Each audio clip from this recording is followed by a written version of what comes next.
La bienvenue à chacun d'entre vous, tout spécialement à ceux qui nous rejoignent, ceux qui n'ont pas l'habitude de venir à la messe, ceux qui viennent pour la première fois. Soyez les bienvenus. Vous êtes ici chez vous, dans ce jardin, qui est le jardin de l'église. Voilà, j'ai été frappé ces derniers jours par l'actualité, certainement vous aussi. La violence de notre monde. Un commando de femmes qui s'apprêtait à commettre un attentat, enfin qui a essayé d'en faire un, puis ça n'a pas marché. Un adolescent de 15 ans qu'on a arrêté parce qu'il allait en faire un. On nous dit dans notre pays, il y a des milliers de gens qui sont fichés S, c'est-à-dire qui sont surveillés parce qu'on pense qu'ils ont une dangerosité particulière. Et je me disais vraiment, le monde est malade. Le monde est malade. Notre pays est malade. Et c'est même plus que notre pays.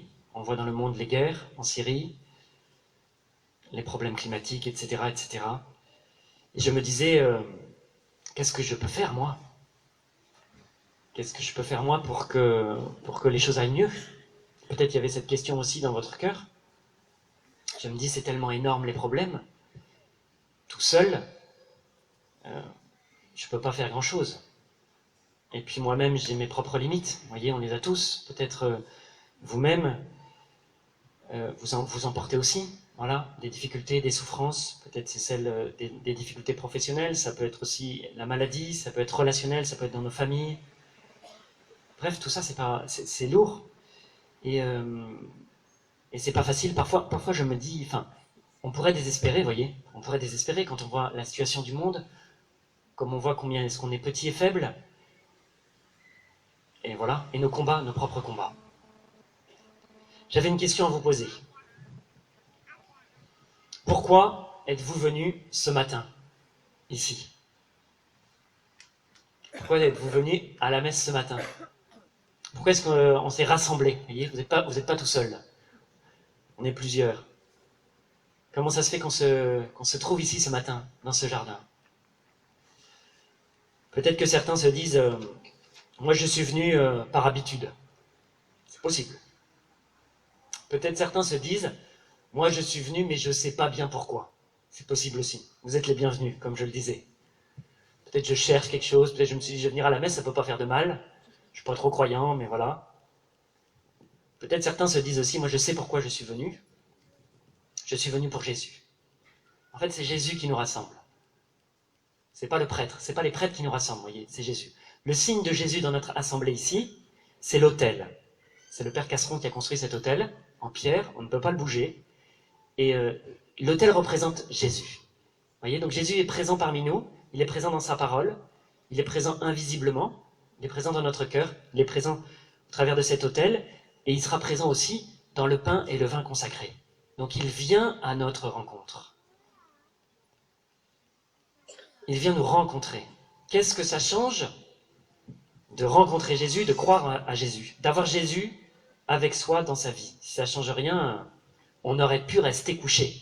Vous voyez, on aurait pu faire la grasse matinée. Alors je me suis dit, ça change substantiellement 3 choses de croire à Jésus. Première chose, ça donne un sens à notre vie. Pourquoi sommes-nous sur la terre? Oh, mon homélie s'envole, là, ça devient plus difficile. Pourquoi sommes-nous sur la terre? Qu'est-ce qu'on y fait? Où est-ce qu'on ira après? Alors il y a différentes réponses. Moi qui ai fait des sciences, souvent les scientifiques répondent, soit on ne peut pas répondre à cette question, bon bah, ça ne nous aide pas beaucoup. Soit ils disent, en fait on est là par hasard. Le monde a été créé, enfin, n'est pas créé, il est là, et puis la vie est apparue par hasard, et nous-mêmes on ne sait pas pourquoi est-ce qu'on est là, et quand on mourra, il n'y aura rien, on disparaîtra, et voilà. Ça ne nous aide pas beaucoup non plus à vivre. Voyez. Alors, suivre Jésus, croire en Jésus, ça donne un sens à notre vie, un sens puissant. Parce que ça nous dit, nous ne sommes pas là par hasard. Nous sommes ici parce que Dieu nous a voulu depuis toujours. Avant même qu'on existe, on était déjà dans le cœur de Dieu, par la pensée. Il pensait déjà à nous et il nous aimait déjà. Et puis ensuite est venu le moment de notre conception, le moment de notre naissance, et puis le moment de notre vie, sur la terre et il y aura quelque chose après. Et Dieu nous a posés sur la terre pour une mission bien précise qui est d'aimer. D'aimer Dieu et d'aimer les autres. De grandir dans l'amour, de partager l'amour.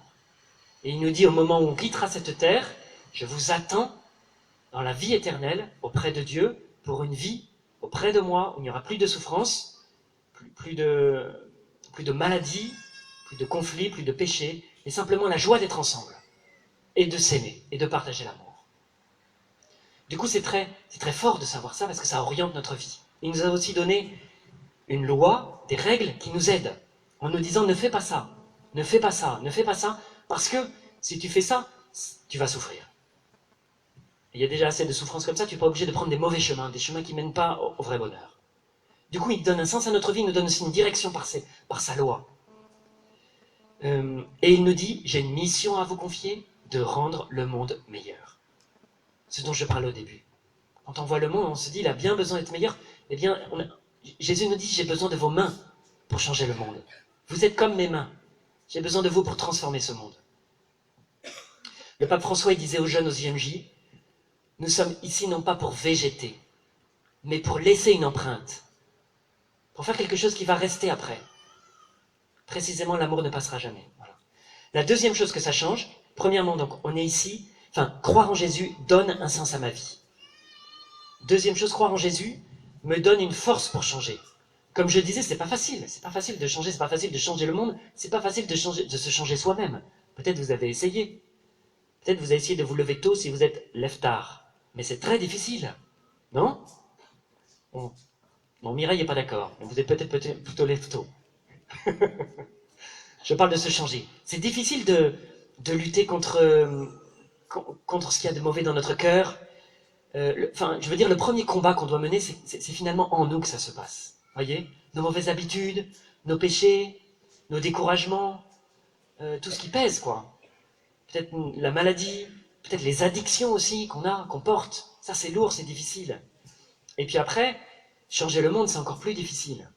Eh bien, Jésus est venu nous donner une force. Il est mort sur la croix pour, premièrement, changer notre cœur. Et deuxièmement, nous donner une force pour changer le monde.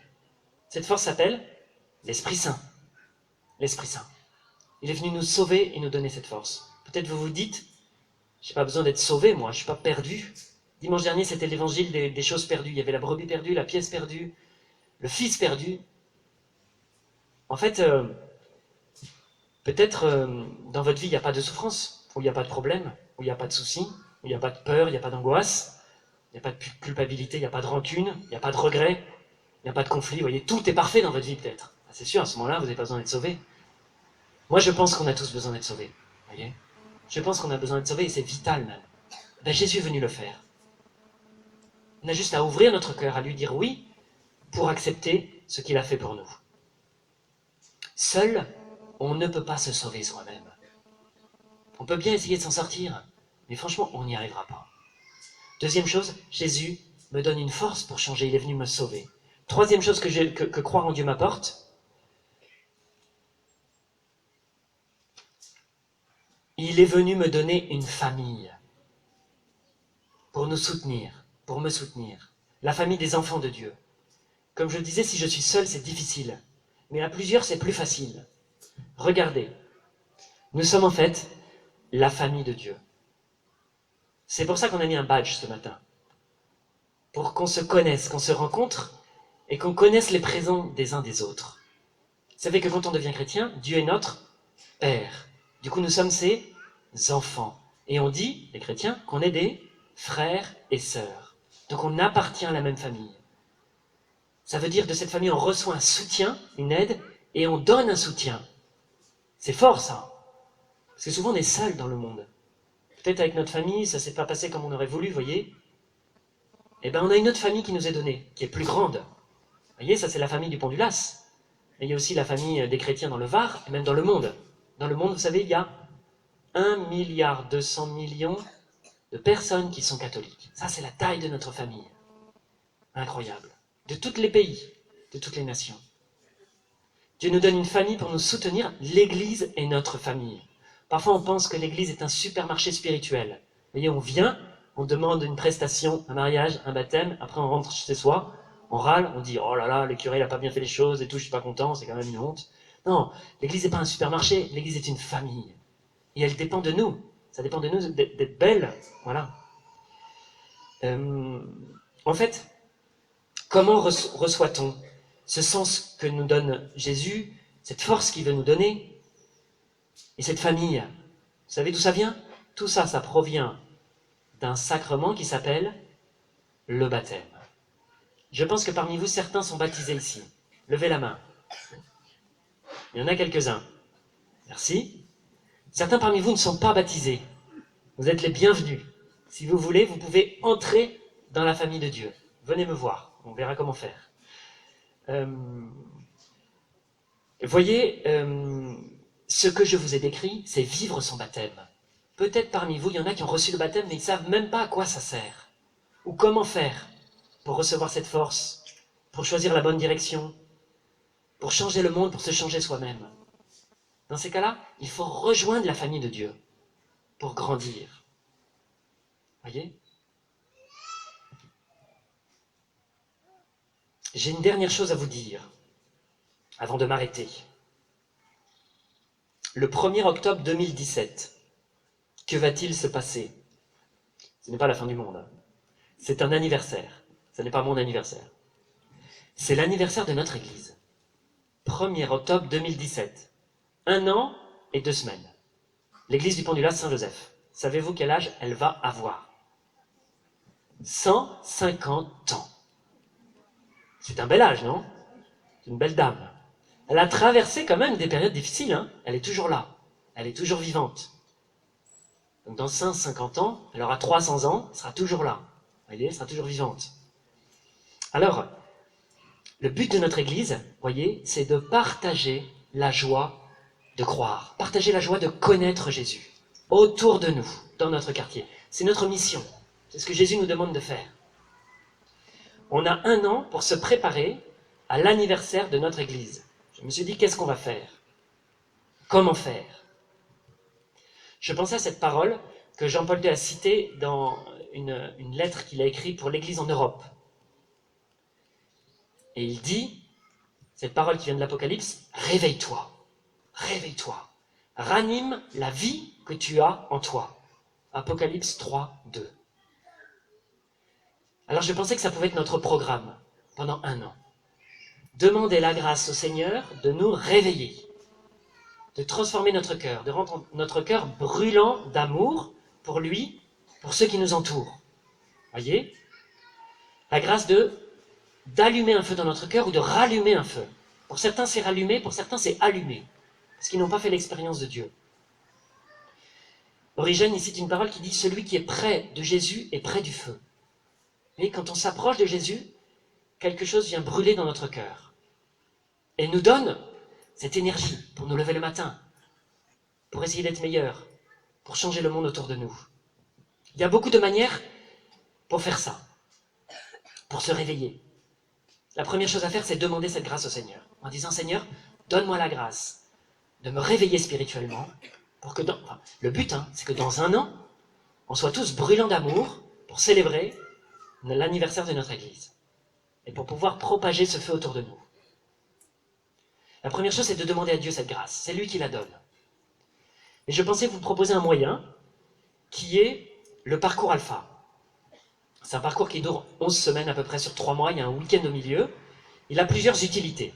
Première utilité, découvrir la foi quand on ne connaît rien. Du coup, chaque année, il y a des gens qui font ça dans notre église. Ils se disent, moi je ne connais pas Jésus, je voudrais le découvrir. Alors je leur dis, venez au parcours alpha. Il a une autre vertu, c'est redécouvrir la foi quand on a tout oublié. Peut-être c'est votre cas. Peut-être vous avez des souvenirs du catéchisme, mais c'est quand même assez, voyez, assez flou. Alors ça aussi, c'est pour vous. Il y a aussi une autre utilité, c'est nous réveiller. Quand on connaît tout, mais qu'on n'a pas le cœur brûlant. Peut-être c'est votre cas. En fait, on a tous besoin d'être réveillés. Tous. Du coup, je voulais vous le proposer à tous. En fait, voilà. Comme, si vous connaissez rien pour découvrir Jésus, si vous avez tout oublié pour redécouvrir, et si vous connaissez tout, pour vous réveiller, pour comprendre aussi comment annoncer Jésus, et pour découvrir d'autres personnes. Je voulais appeler des gens qui ont fait le parcours alpha. Léon Gren, Yann et Cécile, je ne sais pas où est-ce qu'ils sont, et Karine, est-ce qu'elle est là, Karine? Ouais, elle est là. Elle m'a dit qu'elle avait un léger problème de voiture ce matin. Voilà, alors on commence par qui? Par Yann et Cécile? Allez, et Karine. Merci. Je les ai prévenus ce matin, 10 minutes avant la messe. Donc vraiment, je vais juste vous poser quelques questions. Alors, Yann et Cécile, je crois que vous avez fait le parcours alpha. C'était il y a quelques années. Comment vous étiez au moment où vous avez fait ce parcours? Est-ce que vous étiez croyant, pratiquant? Alors, quand on a commencé Alpha, en fait, on emménageait en tant que jeune couple sur Marseille. Je te- Et oui, on avait déjà une expérience de foi, puisque tous les deux, on allait à l'église régulièrement. On faisait partie de petites fraternités de jeunes déjà. Donc oui, on pratiquait déjà pas mal. Comment vous avez rejoint le parcours? En fait, on est arrivé sur Marseille, on connaissait absolument personne, donc on est allé voir le prêtre de la paroisse dans laquelle on était, qui nous a dit bah, rejoignez le parcours Alpha, ça vous permettra de connaître du monde. C'est exactement comme ce que je viens de vous dire, c'est incroyable. Qu'est-ce que vous avez retenu du parcours? Qu'est-ce qui a été le plus fort? Qu'est-ce qui s'est passé? Alors en fait, déjà, le parcours Alpha, nous on connaissait déjà. Et on voyait vraiment pas spécialement l'intérêt de faire le parcours alpha en lui-même, quoi. Nous, on y allait vraiment pour s'intégrer dans la paroisse. Et en fait, il s'est passé vraiment des choses assez profondes. Déjà, se poser des questions qui semblent de base, comme qui est Jésus, pourquoi il est venu. En fait, on l'attaque sous un angle un peu différent, ça réveille vraiment. On se repose des questions autrement. Et on se les pose avec d'autres qui découvrent la foi. Et ça vient un peu nous titiller un peu dans ce qu'on pense être acquis. Donc ça a été vraiment une redécouverte de la foi pour moi. Donc effectivement, bon, ce que Yann a soulevé était vrai pour moi aussi. Et puis d'autre part, bah, ça nous a permis de nous insérer dans la paroisse vraiment.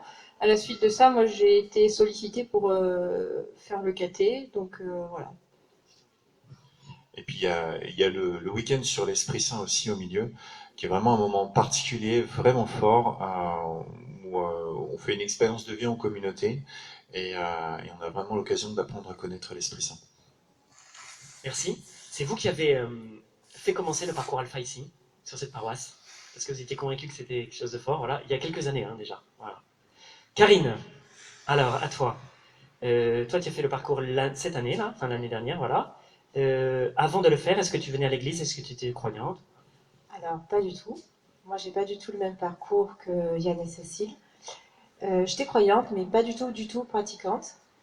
Et au cours d'une discussion avec une personne qui est à la paroisse, elle m'a dit pourquoi tu viens pas un jour à l'église? Et j'ai dit oui, ben oui, je viendrai, je viendrai. Et puis en fait, je venais pas. Et un jour, j'ai poussé la porte, je suis venue. Et de fil en aiguille, on m'a proposé le parcours alpha. Et ça m'a fait du bien. Voilà. Qu'est-ce qui était le plus fort? Qu'est-ce que tu retiens? Qu'est-ce que ça pendant le parcours? Ben, j'ai fait la rencontre avec Jésus et ça, ben, j'ai pas honte de le dire, ça a changé ma vie aujourd'hui. Je vois pas les choses de la même manière. Et je suis plus sereine. Je me sens pas seule parce que c'est vrai qu'il y a tout autour, il y a la famille de la paroisse, mais il y a Dieu aujourd'hui dans mon cœur. Et, et même aujourd'hui, quand on se fait enlever la voiture par la fourrière, eh ben, c'est un signe et donc du coup, on n'est pas en colère.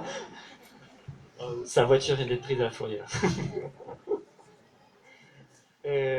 Du coup, qu'est-ce que ça a changé dans ta vie concrètement maintenant aujourd'hui?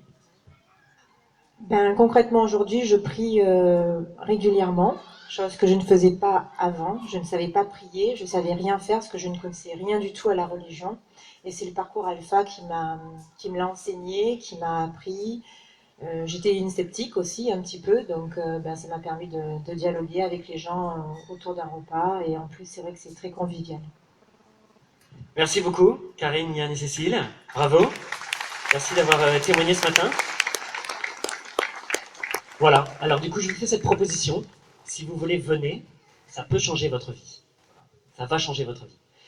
Je voulais terminer par une prière. Seigneur Jésus, tu vois le monde dans lequel nous vivons aujourd'hui. Tu vois notre pays, ce monde qui est malade. Tu vois aussi notre cœur qui est malade aussi du péché. Seigneur, nous te demandons la grâce d'être renouvelés pendant cette année qui nous reste avant l'anniversaire de notre Église. Viens nous réveiller, Seigneur. Viens rendre notre cœur brûlant. Viens nous montrer ton amour. Toi qui nous dis, tu as du prix à mes yeux et je t'aime. Seigneur, donne-nous la grâce de découvrir combien tu nous aimes. Peut-être de redécouvrir cela si nous avons déjà connu ton amour. Merci Seigneur de tout ce que tu vas faire pour nous cette année.